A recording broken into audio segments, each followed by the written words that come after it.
자, 뭐를 할 줄 몰라요? 용서를 할지 못하는 그런 나의 모습을 오늘 이 저녁에 이 말씀을 통해서 우리가 깨닫는 은혜의 밤 되시기를 주의 이름으로 축원을 드립니다. 여러분이 늘 인간관계, 사람을 상대하다 보면 우리가 때로는 여러 가지 헝클어진 것들이 잘 회복되는 소위 그 관계의 회복이 참 우리에게 많습니다. 그러나 때로는 우리가 서로가 참 상황이 다르기 때문에 이 상처라는 것, 이것이 꼭 따라올 때가 참 많습니다. 그래서 가장 아름다움의 상징인 가정에서도 그 속에 들어가 보면 참으로 이루 말할 수 없는 상처가 그 속에 담겨 있고, 또 우리 참 주님의 공동체라고 표현하는 교회도 여러 가지 상처가 참 많습니다. 그리고 여러분이 섬기는 직장과 사업장, 관계된 모든 것에도 이런 상처가 참 우리에게 늘 도져서 여러 가지로 아픔들을 겪을 때가 참 많습니다. 그 이유는 뭐냐면 말 한마디 또 행동 하나 때문에 우리의 마음이 그냥 속수무책으로 속절없이 무너진단 말이죠. 오늘 이 본문에 보시면 어느 날 베드로가 이제 용서에 대해서 우리 예수님 앞에 질문을 합니다. 주님, 형제가 죄를 범하게 되면 7번까지 용서하면 되겠습니까? 그 7번이라는 용어가 나옵니다. 자, 몇 번까지? 여러분, 그 형제를 7번 용서하는 게 쉽습니까? 어렵습니까? 참 쉽지가 않단 말이죠. 그저 우리가 말로 쉽게 표현하는 것이 아니라 우리가 이것 때문에 얼마나 진통을 많이 겪습니까? 당시에 왜 7번을 표현했냐면 그 당시 그 유대인들을 지도하는 랍비라고 하는 선생님들이 3번이면 됐다 이렇게 표현을 하거든요. 그러니까 베드로가 생각할 때 그보다 훨씬 더 배력 있게 몇 번을 용서? 7번입니다. 이걸 이야기할 때 자기가 속으로는 꽤 잘했다 이렇게 생각을 하지 않겠습니까? 근데 우리 예수님의 대답은 정말 충격적이죠. 7번이 아니라 70번씩 7번이라도 하라고 표현합니다. 자, 7번 그 문제가 아니라 7번씩 몇 번? 70번씩 몇 번? 7번. 다시 말하면 너희들 셈하지 말라는 겁니다. 용서에는 제한이 없다는 것입니다. 그리고 이 말씀을 설명하기 위해서 오늘 예수님은 용서할 줄 모르는 이 유명한 비유죠. 이 하나님 나라의 백성들이 용서할 줄 모르는 이런 모습이 얼마나 잘못됐는가, 이 비유로 지금 말씀하십니다. 지금 우리 주님께서는 한 왕 그리고 종의 이야기를 들려주지 않습니까? 한 왕이, 이 한 종이죠, 왕에게 얼마를 빚을 졌습니까? 1만 달란트. 한번 따라합시다. 1만 달란트. 그 여러분, 1만 달란트가 이제 근본위로 측정하는 것인데, 그 1만 달란트는 우리 환율로 지금 그만 돈이 3.75죠? 3.65인가요? 한 돈이 얼마죠? 조금 내렸어요. 한 70만 원 조금 넘습니다. 그러니까 이것을 지금의 가치로 환산하면 적어도 한 100조 이상이 됩니다. 그러니까 이것이 천문학적인 가치의 돈이죠. 이것을 좀 더 우리가 좀 정리를 해보면, 여러분, 세계 최고의 부자가 누구죠? 혹시 아시나요? 누구죠? 예, 이게 테슬라를 지금 항공우주 사업을 박차를 가는 얼런 머스크라는 사람이죠. 이분이 가진 그 재산을 좀 제가 찾아보니까 약 500조, 상당히 많죠. 그럼 여러분들 500조 개념이 잘 안 잡히면 우리나라 작년, 그러니까 올해 25년도 우리 총 예산이 어느 정도 되는지 아십니까? 예산.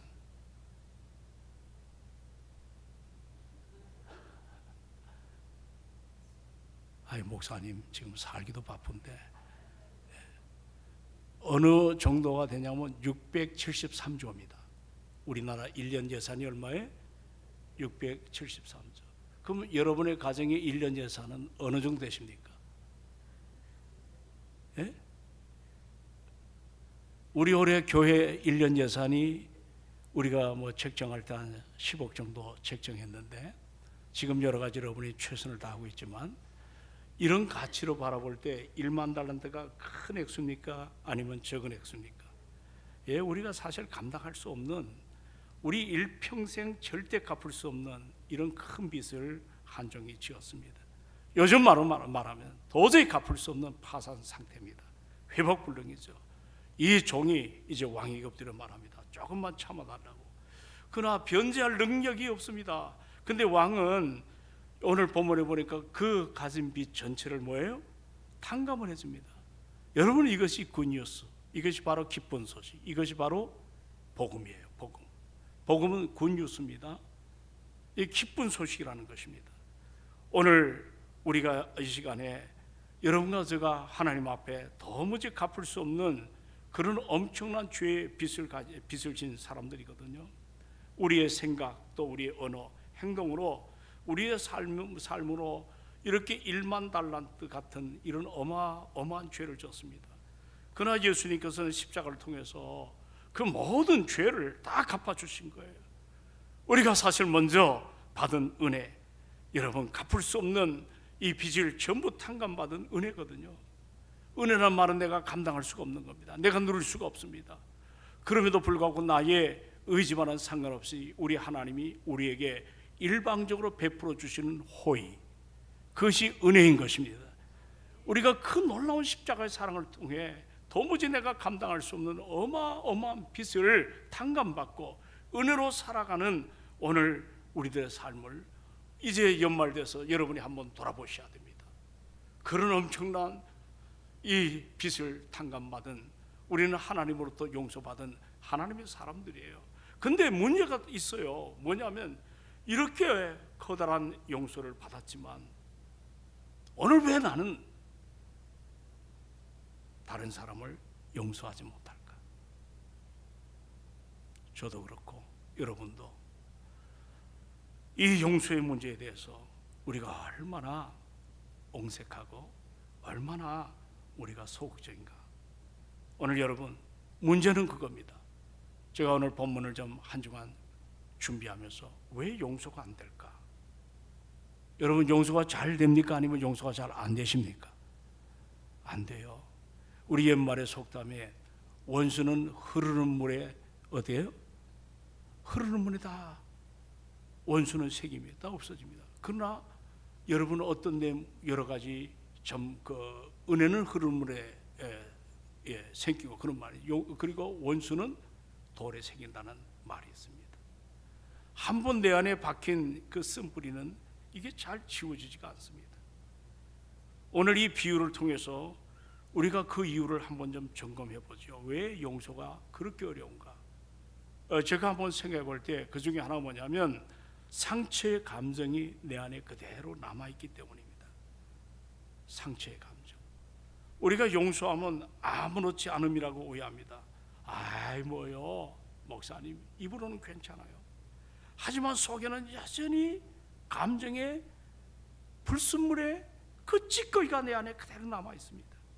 오늘 비유 속의 종 보십시오. 왕 앞에서는 울먹거리잖아요. 근데 문제는 울먹거림과 그의 내면은 치유가 되지 않습니다. 그 이유가 뭐냐면, 그런 탕감을 받은 이 사람이 밖에 튀어나오자마자 지나가는 동료의 목을 움켜잡습니다. 빚을 졌다는 그 이유로, 왜 안 갚으냐는 그런 이유로 그렇게 닦아세우지 않습니까? 우리도 때로는 해결되지 아니하는 상처를 안고 억지로 여러분의 용서를 시도하니까 마음에 늘 그건 아니지. 이게 튀어나오기 십상입니다. 여러분, 우리가 성경이 말하는 진짜 용서는 감정을 부정하는 것이 아니라 여러분의 그 감정을 다 십자가 앞에, 여러분의 환부를 다 십자가 앞에 드러내놓는 데서부터 이것이 출발이 됩니다. 우리가 병원에서 암이라고 진단받습니다. 여러 가지 이제 조직 검사하면서 요즘은 뭐 상당히 좋은 기술들이 많은데 문제는 뭡니까? 그 환부를 전부 드러내야 됩니다. 그래서 여러 가지 면밀한 검사가 얼마나 많습니까? 우리가 내 여러 가지 속 좁은 것, 내가 잘 되지 않는 것, 이런 여러 가지 악순환의 이 감정을 우리 십자가 앞에 이 환부를 다 드러내놓는, 여기서부터 우리가 출발이 되는 겁니다. 두 번째가 또 왜 우리가 용서가 참 이것이 쉽지 않은가? 이거는 자기 의와 자존심 때문에 참 용서가 어려워요. 자기 의라는 거. 항상 우리는 잘못한 거는 내가 아니고 상대방이야. 내가 왜 먼저 용서해? 나는 참 옳은 것 같은데. 그러나 여러분, 복음이라는 것은 옳고 그른가? 이것을 묻지 않고 복음은 더 진전됩니다. 네가 얼마나 큰 용서를 받았느냐. 아멘 합시다. 내가 얼마나 큰 용서를 받았는가. 이걸 묻고 있는 거예요. 용서는 결국 내 자존심을 조금 내려놓는 것이 아니고 내가 가진 의, 그 의를 완전히 포기하는 거거든요. 이게 여러분 어렵습니까? 쉽습니까? 어려워요. 우리가 또 하나 문제는 뭐냐면 이 복음은 머리로만 알아요. 우리 지난주 설교 들었잖아요. 바울이 여러분들 사면초가인데 아무런 정보도 알지 못하는데 먹지도 자지도 않는 매복군들이 40여 명이 바울을 죽이려고 할 때 그 자기의 생지라고 처음 성경에 나타난 한 사람이 이 사실을 알려주고 이것이 천부장에게 보고되고 이것으로 인해 가지고 40명보다 정예 부대가 나서서 바울이 그토록 원했던 로마까지 호송하는 이런 놀라운 장면. 사실 우리도 여기까지 온 것은 바울처럼 커다란 기적은 못 누렸다 할지라도 우리의 일상 삶 속에 우리가 하나님의 은혜를 여기까지 누리고 나온 것을 잊지 않기를 주의 이름으로 부탁합니다. 그런데 문제가 뭐예요? 복음이라는 것을 내 머리로만 알아요. 내 가슴으로는 이것이 싸늘하게 식어간 거예요. 예수님이 나를 용서했다는 사실 모르는 사람이 어디 있겠어요? 하지만 여러분, 오늘 이것이 오늘의 감격이 아니라 어제의 시식으로 남게 될 때, 오늘 이 자리도 감격이 일어날 때, 이게 참 중요한데 어제의 치식으로 되어 있을 때 용서가 가능하겠습니까? 아니면 불가능하겠습니까? 불가능합니다. 복음의 감격은 여러분, 이것이 살아있다면 백달이든 백단이든 이 상처가 아주 작아 보입니다. 문제는 우리가 복음의 감격을 잃어버린 거예요.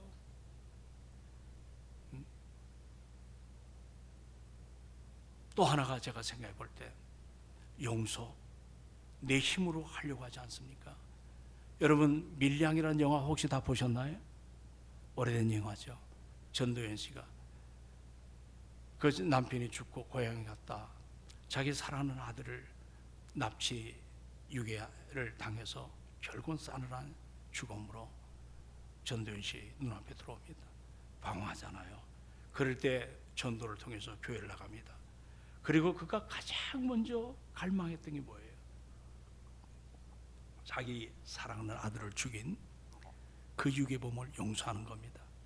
그럴 때 그 영화에 보면 이것이 여러 가지로 오버랩이 얼마나 많이 되는지 모릅니다. 이거 가야 되느냐 말아야 되느냐. 그리고 그는 용기를 내잖아요. 그리고 교도소에 갔어요. 근데 전도연 씨 눈앞에 그 자기 아들을, 생떼 같은 아들을 죽인 그 사람이 면도도 깨끗이 하고 웃으면서 나는 예수를 믿습니다.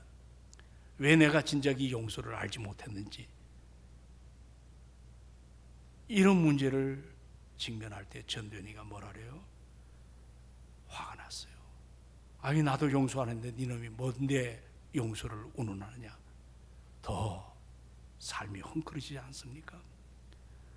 우리가 용서라는 건 내 힘으로 하려고 하기 때문에, 십자가가 없는 내 힘으로 하려고 하기 때문에, 내 의지와 결단으로 용서를 하려고 하니까 당연히 이것이 우리 삶에 이 용서가 얼마나 힘든지 모릅니다. 여러분, 싸움의 정석에 보면 싸움이 기술이 있습니다. 그렇죠. 용서는 기술이 아닙니다. 용서는, 따라합시다, 용서는 성령님의 역사입니다. 성령의 역사입니다. 십자가 앞에서 다시 은혜를 갈망할 때 비로소 용서의 능력이 여러분들, 우리 메마른 심령 안에 흘러내려오는 것을 보게 됩니다. 오늘 여기 종의 모습을 다시 한번 살펴봅시다. 이제 탕감받은 사람이 이제 어떤 행동을 하는가, 28절로 30절을 우리 한번 다 같이 읽도록 합니다. 자, 다 같이 정중히 받으십니다. 28절로 30절까지 다시 시작. 그 종이 나가서 자기에게 100데나리온 빚을 진 동료 한 사람을 만나 붙들어 목을 잡고 이르되 빚을 갚으라 하며 그 동료가 엎드려 간구하여 이르되 나에게 참아 주소서 갚으리다 하되 30절 허락하지 아니하고 이에 가서 그가 빚을 갚도록 어디에 가두었다? 옥에 가두었다고 표현합니다. 여러분 이거 한번 좀 우리 2인 1조로 만들어서 한번 이야기를 실감나게 해볼 수 있겠나요? 옆에 분하고 서로 얘기를 하면서 이거를 우리가 한번 연극 무대에 올리는 것처럼. 이게 우리 삶이에요. 그 100데나리온 빚진 동료 하나를 탕감받고 나옵니다. 얼마나 엄청난 그런 탕감이에요. 근데 자기한테 돈 한 푼 이 사람을 길거리에서 만난 거예요. 그리고 여기 목을 잡았다는 건 원어 뜻은 뭔지 아세요? 목을 비틀듯 용납하지 않았다는 겁니다. 목을 비틀듯 그렇게 멱살을 잡고 낚아채고 하는 말이 뭐를 갚으라? 빚을 갚으라고 요청을 합니다. 그 빚진 동료가 엎드려 간구했다. 참 불쌍한 모습이죠. 이르되 나에게 참아 좀 달라. 내가 갚겠다. 허락하지 않습니다. 그리고 이에 가서 그가 빚을 갚도록 어디다 집어넣어요? 옥에다가 가두어 놓습니다. 오늘 이 장면을 이게 우리 모습 아니나요? 이 저녁에 이것이 남의 모습이 아니고 이 저녁에 나와 여러분의 모습이 아닌가. 왕에게 받은 용서의 은혜, 상상을 초월하는 은혜거든요. 그런데 나오자마자 자기에게 이 100데나리온 1만 달란트에 비교하면 거의 이건 상상을 안 갈 정도로 엄청난, 이거는 아무런 돈이 아닙니다. 몇만 분의 1도 안 되는 작은 금액인데 그 빚을 갚지 못하는 동료를 이렇게 멱살잡이를 하고 목을 조르고 빚을 갚으라고 온 동네방네 떠나가도록 그렇게 큰 소리치고 결국은 감옥에다 쳐넣습니다. 우리는 이 저녁에 이 장면을 통해서 무엇을 보십니까? 은혜는 이 사람의 삶 속에 그 은혜의 기억이 다 사라집니다. 그리고 그 얼마 되지 않은 몇 푼 되지 않는 자기가 탕감받은 것에 비하면 그것을 멱살잡이를 해서 그걸 갚아내라고 하는, 얼마 전까지는 왕에게 울먹였던 이 사람이 지금 상대방을 배려하지 않는 은혜가 완전히 잊어버리는 오늘 이 모습이 연말에 우리가 삶을 정리하면서 여러분과 저의 모습은 어떠한가? 우리는 한번 성령 하나님을 통해서 이런 문제를 점검해 보십시오. 엄청난 은혜는 정보로 들었지만 내 가슴에 변화까지 오지 않았습니다. 왕에게 받은 용서를 잊어버리면 우리도 똑같은 100데나리온, 이것을 갚지 못한 상대방, 이것 때문에 내가 피의식을 갖고 내 안에 상처가 자꾸 일어납니다. 여러분, 우리가 작은 상처를, 교회 안에 우리가 상처를 받을 때, 우리가 인생을 살며 상처를 줄 때가 있고 받을 때가 있어요. 근데 큰 문제는 뭐냐면 상처가 작아서 문제가 아닙니다. 상처가 내 마음을 자유롭게 하지 못하기 때문에 이 상처가 우리 안에 우리 인생을 헝클어지게 만듭니다.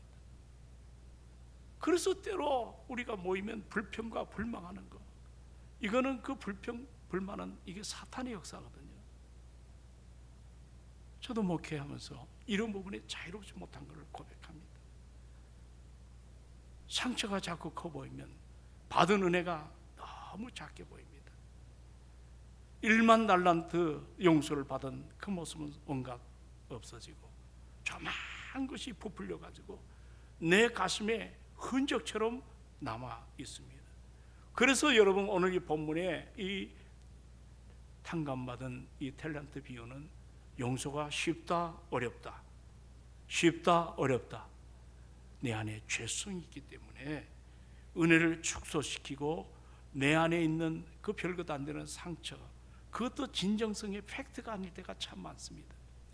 이런 잘못된 상처가 내 내면을 완전히 무너뜨리는 것들을 보게 됩니다. 오늘 이 종은 동료를 감옥에 쳐넣습니다. 그러나 사실 잘 보면 이미 이 사람은 자기가 감옥에 들어간 사람이죠. 우리가 상처를 붙잡고 있으면 우리가 그 상처를 통해 우리 마음이 계속 상처에 가둬지게 되는 거예요. 한번 따라합시다. 용서를 거부하면, 자, 무엇을 거부하면? 여러분 마음이 편합니까? 편하지 않습니까? 예? 우리의 경험에 의하면 편합니까? 편안하지가 않습니까? 예, 편하다는 사람은 신앙인이 아니에요. 우리가 지금 너무 이런 일에 익숙하게 되어 있는 거예요. 용서하지 아니하면, 용서를 거부하면 결국 내가 고통을 당합니다. 오늘 용서를 거부할 때 내 안에 이 백단에로는 뭐 감옥에 쳐 노임을 당하지만 자기는 용서를 거부할 때 영혼의 감옥이 있는 거예요. 영적 감옥이라고 표현할 수 있죠. 자, 우리 31절로부터 35절을 한번 다 같이 읽습니다. 자, 31절로 35절까지 시작. 그 동료들이 그것을 보고 몹시 딱하게 여겨 주인에게 가서 그 일을 다 알리니 이에 주인이 그를 불러다가 말하되, 자, 그 다음에 무슨 종아? 악한 종아. 참 액센트를 주고 시작. 악한 종아, 네가 빌기에 내가 너의 빚을 전부 탕감하여 주었거늘. 33절. 내가 너를 불쌍히 여긴과 같이 너도 너의 동료를 불쌍히 여김이 뭐하지 아니하냐? 마땅하지 아니하냐? 하고 34절. 주인이 노하여 그 빚을 다 갚도록 그를 옥졸들에게 넘겼다 그랬어요. 그리고 35절에 참 중요한 메시지가 나옵니다. 자, 시작. 너희가 각각 마음으로부터 형제를 용서하지 아니하면 나의 하늘 아버지께서도 너희에게 이와 같이 하시리라. 참 무섭습니다. 신앙생활에 있어서 용서를 하지 못하면 우리 마음이 밴드의 소갈딱지처럼 좁아집니다. 언젠가 내가 말씀드렸죠. 충청도에 이제 세상 떠난 친구 목사가 목회하는데 항상 우리 어머니가 제가 어릴 때 너는 왜 이렇게 소갈딱지가 좁냐? 그리고 꼭 덧붙여 하는 얘기가 밴드의 소갈딱지만도 못하다. 근데 밴드가 뭔지 잘 몰랐거든요. 그게 충청도 가니까 거기 당진 쪽에 밴댕이 탕이 있더라고요. 뭔 탕? 여러분 밴댕이 아세요? 그래서 먹어봤죠? 그 가가지고 제가 호기심이 많은 목사 아닙니까? 그래서 주방장에 들어가서 도대체 밴댕이가 왜 소갈딱지가 이렇게 없다 하는 이유를 모르니까 주인이 껄껄 웃으면서 그 밴댕이 소갈딱지는 진짜 소갈딱지입니다. 예? 내가 그때 알았어요. 밴댕이 소갈딱지. 우리가 용서하지 못하면 마음이 밴댕이 소갈딱지만큼 아주 좁아집니다. 그리고 그 좁아진 틈을 다 뭐가 자꾸 거기에 굳어지냐면 분노가 쌓여서 굳어지게 됩니다. 이런 사람들은 어떻습니까? 관계가 끊어지거든요. 그리고 특히 성경의 사람들은 기도줄이 열려진다, 끊어진다. 어떻게 잘하세요? 기도줄이 끊어져요. 예배가 은혜가 돼요, 안 돼요? 그러면서도 목사님 설교가 뭐 어쩌고 저쩌고 자기 문제인 걸 몰라요. 위로받아야 될 내 영혼이 오히려 더 큰 고통 속에 갇히게 됩니다. 용서를 거부할 때 내 마음에 감옥이 형성되는 거예요. 사람들은 말합니다. 당신 용서하면 손해보는 것 아니냐? 그렇지 않습니다. 용서는 상대를 위한 것이 아니라, 따라합시다, 내 영혼을 자유롭게 하는 것이다. 예, 아멘까지 하십시오. 용서가 뭐라고요? 예, 내 영혼을 자유롭게 하는 거예요. 믿으면 아멘. 내 영혼이 먼저 살아나는 거예요. 오늘 예수님은 결론에 너희가 마음으로 형제를 용서하지 아니하면 하늘 아버지께서 너희를 뭐 하지 않는다? 용서 안 받아도 괜찮죠? 이게 심각한 문제입니다. 여러분 괜찮으니까 용서 안 하는 거거든요. 이 말씀은 벌 주는 것보다도 그만큼 용서가 뭐예요? 중요하다는 메시지입니다. 왜냐하면 용서는 하나님 나라의 핵심 가치예요. 그것이 은혜예요. 그것이 십자가의 사랑입니다. 그것이 교회를 지탱하는 버팀목임을 우리가 알아가야 될 줄로 믿습니다. 오늘 여러분 가운데 아마데우스라는 영화를 보신 적이 있나요? 거기 보면 그 공중의 유명한 공중, 요즘 말하면 감독이죠, 이 살리에르. 거기에 또 누가 나오죠? 모차르트가 나오잖아요. 근데 이 살리에르는 당시 오스트리아의 궁중음악가로 당대 최고의 리더십을 가진 음악가입니다. 그는 젊었을 때 하나님 앞에 기도합니다. 주님, 저를 음악으로 사용해달라. 저를 통해 영광 우리 하나님 받아 주옵소서. 그렇게 헌신된 사람이에요. 그런데 어느 날 신동으로 불리는 누가 나타나요? 모차르트가 나타나요. 어린 나이에 천재성을 폭발적이고 그의 음악은 살리에르가 평생 노력해도 따라갈 수 없는 그런 압도적인 탤런트, 그 재능을 보여줍니다. 그때부터 살리에르 마음은 싸늘하게, 이름이 살리에르가 싸늘하다는 뜻이거든요. 내가 웃자고 하는 소리입니다. 그런데 싸늘하게 식어가면서 감당할 수 없는 질투가 막 부글부글 막 분노가 막 그냥 활화산처럼 타오르고, 그리고 뭔가 마음이 쓰라려요. 하나 궁중음악을 하면서도 기쁨이 사라집니다. 만족이 없어집니다. 그냥 마음이 고통이 옵니다. 그는 말합니다. 이렇게 표현합니다. 그 영화에 보면 하나님 왜 저에게 이러한 재능을 주지 않습니까? 왜 저 아이에게만 주셨습니까? 그리고 어느 날 아주 그 결정적인 이야기를 하잖아요. 하나님, 나는 당신과 이제는 절교하겠다고. 그 순간부터 살리에르는 모차르트를 미워하면서 평생을 살아갑니다. 그 마음은 어두운 창살로 갇힌 마음의 감옥을 형성시켜 놨습니다. 모차르트가 죽지 않습니까? 살리에르는 늙어서도 그 미움과 질투를 붙들고 있으면서 스스로 말합니다. 나는 하나님께 버림받은 자입니다. 이런 얘기를 하더라고요. 나는 하나님께 버림받은 자입니다. 모차르트의 그림자 속에 나는 갇힌 죄인입니다. 우리는 여기서 아주 중요한 역적 교훈을 얻게 됩니다.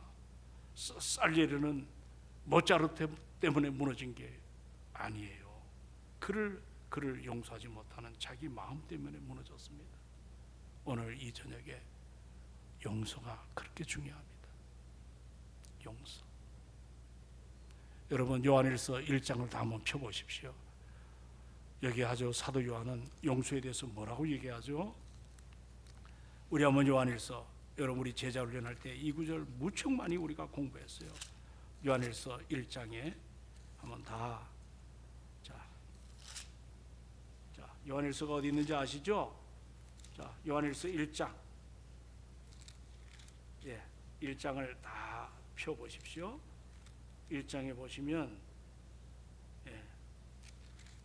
여기에 어디에 나오냐면, 자, 우리가 8절 9절을 같이 한번 읽도록 합니다. 8절 9절 10절 3절. 자, 시작. 만일 우리가 죄가 없다고 말하면 스스로 속이고 또 진리가 우리 속에 있지 아니할 것이요. 9절입니다. 만일 우리가 우리 죄를 자백하면 그는 미쁘시고 의로우사 우리 죄를 사하시며 우리를 모든 불의에서 깨끗하게 하실 것이요. 여기 사한다는 게 용서란 단어거든요. 우리 죄를 어떻게 해요? 우리 죄를 컴팩션, 우리의 가진 죄를 자백하면 그는 신실하시고 의로우셔서 나의 죄를 용서하신다. 이 용서는 영어 성경에 두 가지로 나타납니다. 하나는 forgiveness, 또 하나는 pardon이라고 쓰여 있어요. forgiveness는 내가 상대방하고 싸워가지 할 때 어떤 그 여러 가지 상처가 있을 때 그것을 도움받는, 이게 용서인데, 여기 쓰여지는 사함은 그거예요. forgiveness가 아니에요. 이건 pardon이에요. 이 pardon은 무슨 뜻이냐면 앞으로 지을 죄까지 다 탕감받는, 할렐루야, 앞으로 지을 죄까지 주님이 우리 삶을 책임져 주시는 거예요. 그래서 그리스도 예수를 닮아가는 성령의 사람으로 성화의 구원을 이루어가는 거예요.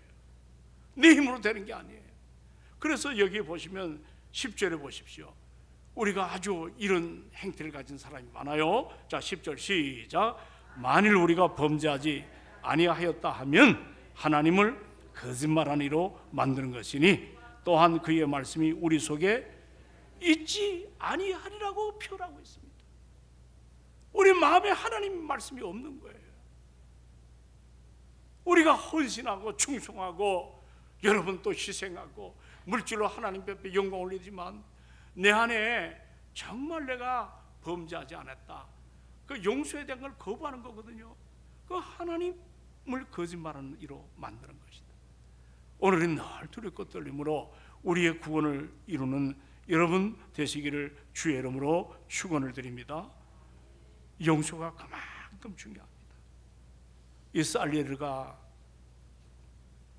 그렇게 괴로웠던 것은 뭐냐면 자기 안에 상처, 질투, 미움, 이 상처 때문입니다. 우리도 그렇습니다. 우리의 삶이 왜 평안하지 않나요? 왜 예수 믿어도 기뻐하지 않나요? 왜 예수 믿어도 자유롭지 못하나요? 늘 만나면 불평, 원망, 여러 가지로 상대방을 미워하는, 왜 이것이 우리 안에 사라지지 않나요? 오늘 그것이 바로 오늘 본문이 요구하는 거예요. 따라합시다. 너의 마음으로, 너의 마음으로. 자, 뭐라 그랬죠? 형제를 뭐예요? 용서하라. 따라합시다. 형제를 용서하라. 제가 재미난 구절을 하나 발견했어요. 마태복음 5장을 한번 얼른 펴보십시오. 산상수훈에 우리 예수님이 마태복음 5장에 용서가 또 나와요. 자, 얼른 5장에 산상수훈에, 자 5장에 보시면 뭐가 나옵니까? 여기 누가 뭐 다 아는 건데, 자 예배드리러 갔다가 상대방한테 자기가 어떤 그 용서의 문제가 해결하지 않으면 그런 구절 나오는 거 있죠? 자, 몇 절입니까? 여러분이 한번 찾아보세요. 예? 3절. 예, 잘 찾으셨습니다. 자, 23절 다 같이 시작. 그러므로 예물을 제단에 드리다가 형제가 내 형제에게 원망 들을 일이 있는 것이 생각나거든. 24절 예물을 제단 앞에 두고 먼저 가서 형제와 화목하고 그에 와서 예배를 드리라. 아멘. 이게 얼마나 재미인지 몰라요. 돈은 그대로 놔두고, 물질은 그대로 놔두고, 주여 그리고 가가지고 사와 용서를 구해라. 어떤 사람 돈까지 다 챙기고 가버립니다. 예? 돈은 그대로 놔두라는 거예요. 이게 누구 거냐면 하나님 거예요. 제가 철야 때마다 재미난 예화 드릴 때가 있잖아요. 어느 형제가 간만에 1년에 딱 한 번 철야를 왔어요. 그날따라 마음이 십자가의 사랑을 깨달았어요. 그리고 철야에 앉았는데 은혜가 되는 거예요. 보니까 주머니에 10만 원짜리 수표가 이쪽 오른쪽 주머니에 여러 장 있고, 얼마나 억수로 은혜를 받았는지. 이 돈을 이제 다 드리려고 마음먹었는데, 그날따라 목사님이 설교가 자꾸 길어지네. 그러다 점점 본전 생각이 나는 거예요, 마음에. 그래서 수표 여러 장을 내려는 걸 다 감추고, 나중에 오른쪽 왼쪽 포켓에 보니까 10,000원짜리 한 장이 있었어요. 그걸 내고 나왔습니다. 본전이 생각나서. 그러다가 이 에피소드인데, 그 나머지 수표를 다 이것을 도난을 당했습니다. 차라리 하나님 앞에 드렸으면 얼마나 좋겠습니까? 우리 인생이 그렇습니다. 내 것이라고 움켜잡다가 결국 그것이 손해 날 때가 얼마나 많은지 모릅니다. 정직하지 못하고 진실하지 못하고. 그 예와 한 토막이지만 우리에게 주는 진리가 있다고 저는 생각합니다. 오늘 여러분 이 본문을 통해서 여러분들, 우린 예수님을 생각해 봐야 됩니다. 우리 예수님이 십자가에서 7마디의 기도를 하셨잖아요. 그 첫 번째 기도가 뭡니까? 아버지여, 저들을 뭐예요? 저들의 죄를 사해달라, 용서해달라 그랬어요. 그리고 저들이 하는 일을 저들이 알지 못합니다. 근데 헨리 포드라는 사람이 이 본문을 해석할 때 이게 전부 현대 진행형으로 쓰여 있다고 이야기를 합니다.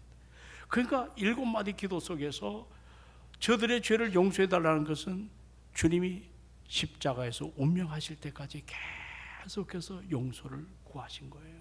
침을 뱉는 자들 향해서, 저주하는 사람을 향해서, 여러 가지로 깔보는 사람들, 그때마다 주님은 그 고통 속에서도 저들의 죄를 어떻게 해요? 용서해 달라. 용서해 달라.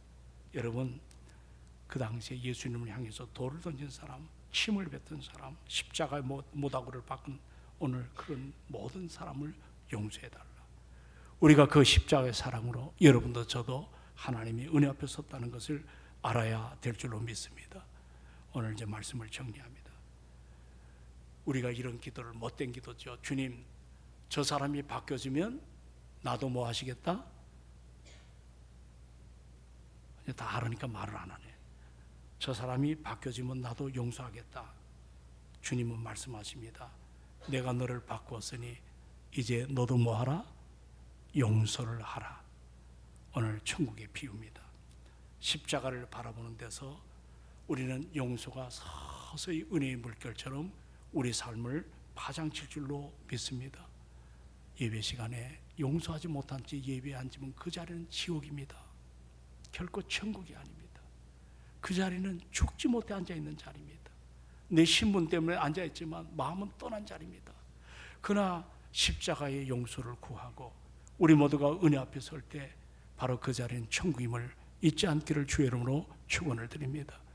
우리가 그 용서를 오늘 우리가 깨달았다면, 자, 우리가 이제 오늘 35절에 각각 마음으로부터 형제를 용서하지 아니하면 너희 하늘 아버지께서도 너희를 이와 같이 용서하지 않겠다고 말씀하십니다.